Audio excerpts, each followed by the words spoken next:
God exists. God is everything. There is nothing but God. God created everything. Since there is nothing but God, God obviously created everything from within himself, and by utilizing himself as the primordial creative substance. Consciousness is the closest human technical term that we have to describe an ineffable, indescribable God. Therefore, consciousness is everything, created everything, and consciousness used itself to create everything out of itself.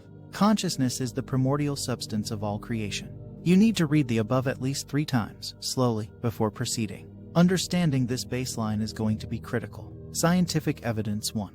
The act of observing physical reality changes physical reality. No expectations and no emotions are required to notice this scientific observation.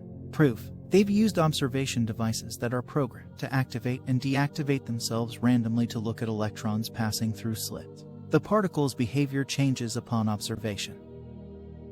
A single thought is enough to create physical reality. We have all done this 100 times, usually for minor things like phone calls and parking spaces, and sometimes major things like job offers and what have you. No emotion was involved in that thought. This proves that emotions are not required to create reality. Thought alone will do. Thoughts create physical reality. So what are emotions? And why do luminaries such as Neville emphasize the use of emotions in manifestation? Why does he talk about choosing the emotional, feeling state of the wish fulfilled as the key to manifestation?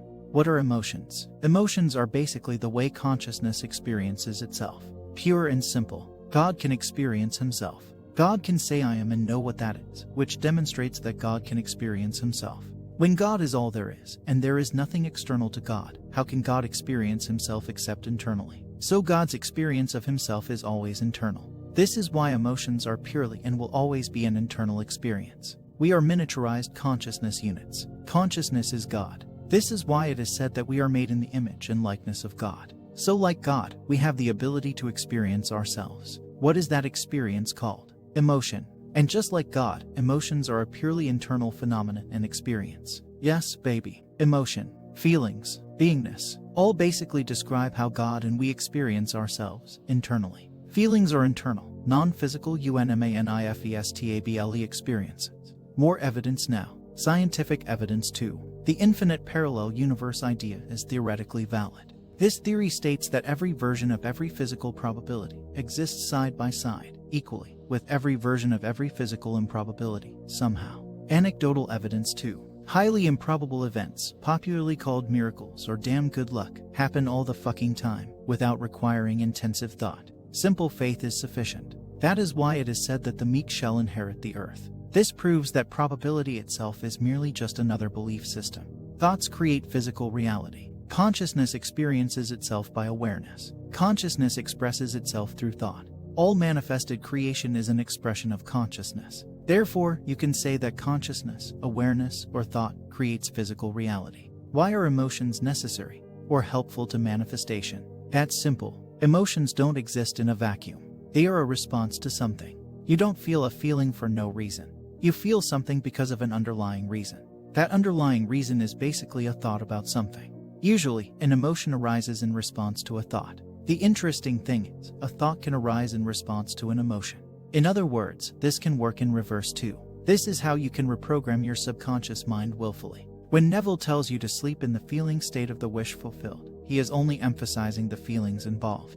However, when you intensify the feelings, you end up intensifying the underlying thought. And what is the underlying thought here? I've already received my miracle. And why do you need to intensify that thought even though we have now seen that a mere single thought alone is enough to create any version of physical reality? In this universe, you are only limited to experiencing one physical reality at one time. This was designed for you.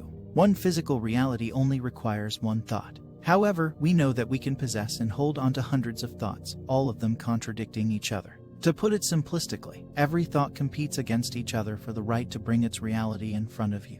And obviously, the strongest thought wins. And when you feel emotion, you strengthen the underlying thought. It turns into a belief, which is just an intensive thought, a thought you keep thinking about all the time. Strengthen a belief and you get a conviction. Strengthen a conviction and you get a knowing beyond all doubt, usually the point where you stop consciously thinking about something entirely because it's such a part of you. With practice, you can move from making a choice about something you wish to experience to know fairly quickly and without much effort. It does get easier with practice. This is called true faith. Dominant thoughts create personal physical reality. and emotions can be used to intensify those thoughts. One final reason why Neville talks about feelings, which, as you now know, is his strategy to intensify your underlying subconscious thought. Feelings are easy to generate. All of us have something called imagination. You can picture what you choose to see happening in your life. With some practice, you can do this vividly, and vivid pictures of what you desire provoke strong present moment emotions, and strong emotions intensify the underlying creative thought. Consciousness manifests physical reality by using itself as its building blocks. One of those building blocks is called thought. Consciousness experiences itself internally through emotions. Emotions are internal experiences, not external reality. And so, emotions can never create anything. Only thoughts can.